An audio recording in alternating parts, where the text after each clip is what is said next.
What's going on, everybody? Mario here. Hey guys, I wanted to show you guys my my birthday present. It's a little late in the game, but we got it. Had a little bit of some issues that I had to deal with. I had purchased a gun, uh, and I forgot about this one here. So you only get every 30 days. You can only purchase one firearm in my communist state. So I had to wait. So without further ado, guys, I wanted to show you guys real quick my rack raid, M1 Garand, however you guys want to call it. This is a rack raid. Not very familiar with these type of firearms, so please bear with me if I'm not really going to go too much into detail in it. Just wanted to show you guys this is actually finished in July, and I placed my order like the second to last week of July, and by the second week of August it was shipped to my FFL. So to make a long story short, this is a 2,200,000 production model. It is a Springfield. Based on what I've gathered so far, the receiver was built in November or December of 1943. I love the fact that the wood is pretty close to matching. It is a little bit, it's got a little bit of wear and tear, but actually I like that, man, because it just makes it look nice. I don't see any major cracks on the actual front, on the actual stock itself. So it's in pretty good condition, guys. I don't see hardly any pitting. There might be a little bit of pitting, but very, very little. So just yeah, I'm really happy with this. One thing I noticed that it is very dry though. The receiver's pretty dry. I noticed a lot of guys have a tendency of soaking these things in CLP for a little bit, just to get a little bit of the color back on the actual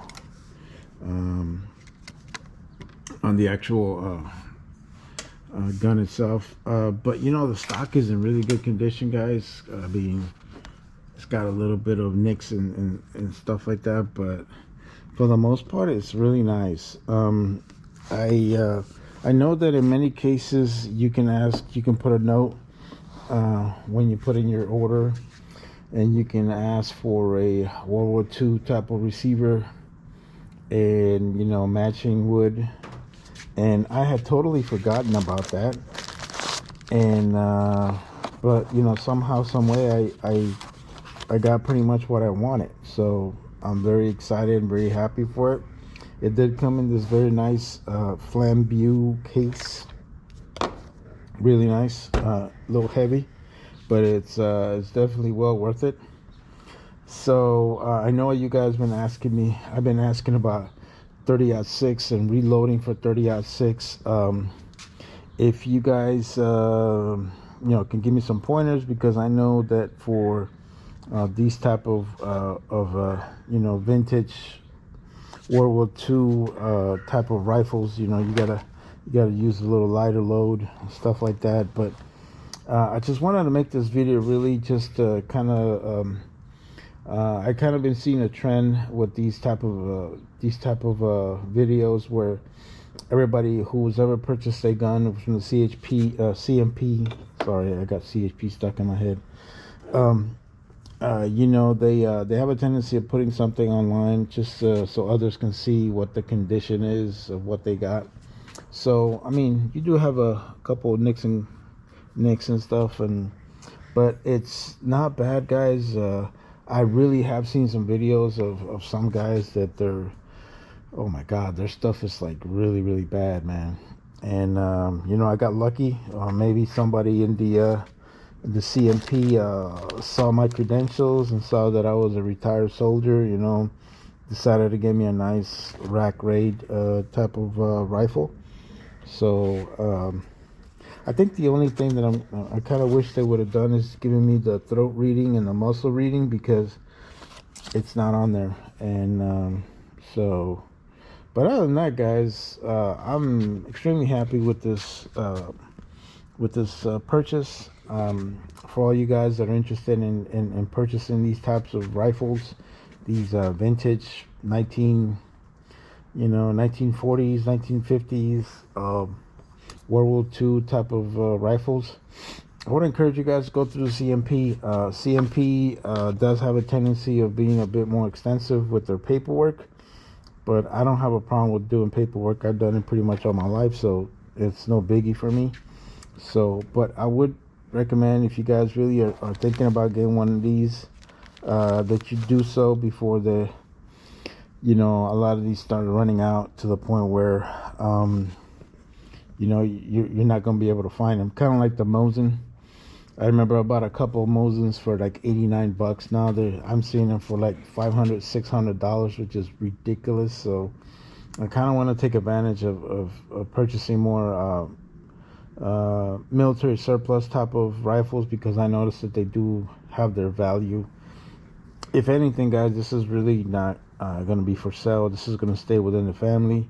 After I'm long and past, this is probably going to stay with my grandson and my son-in-law, and they're going to maintain this rifle and keep it in storage, and hopefully keep it for long periods of time. So I'm very sorry I don't have a lot of information, guys, on these types of rifles. I just wanted to make this video just so that others can see what a rack raid looks like for me in September of 2023.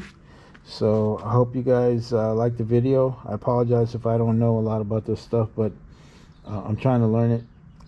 So that's pretty much all I got, guys. Like always, God bless you. God bless the United States of America, and I'm out. Okay, guys, actually I decided to take down the weapon, disassemble it, just so we could see what everything looks like. They did a pretty good job of cleaning these rifles. Some of these parts look pretty new. So let's look at the rest of the receiver here and the other components. Very small pitting, man, if anything. I'm not really seeing a lot of pitting. This one is actually in pretty good condition. I mean, you do have a little bit right there.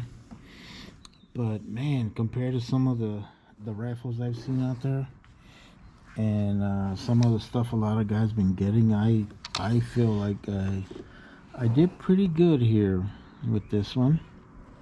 So, this one looks in really good shape, man, compared to some of the ones I've seen. So I'm not very familiar with a lot of these markings, guys, so if you guys are willing to educate me and tell me a little bit about it, I really would appreciate it, because the more I get to learn about this rifle and what it's been through, man, it's really gonna pay dividends. So let's look at the stock here.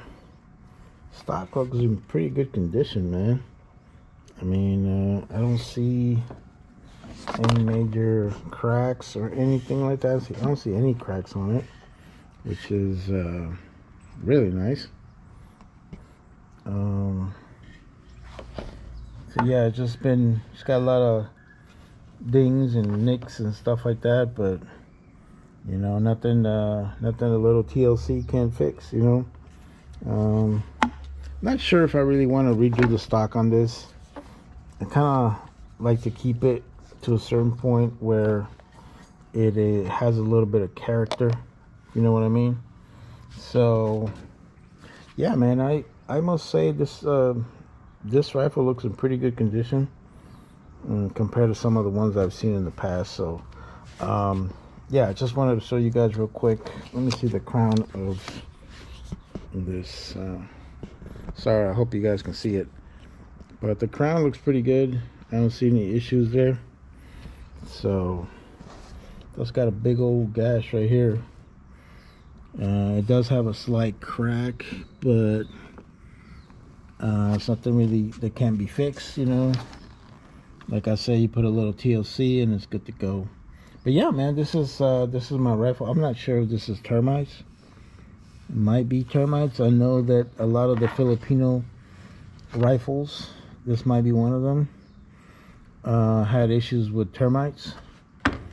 So just curious. That might be termites, but not sure.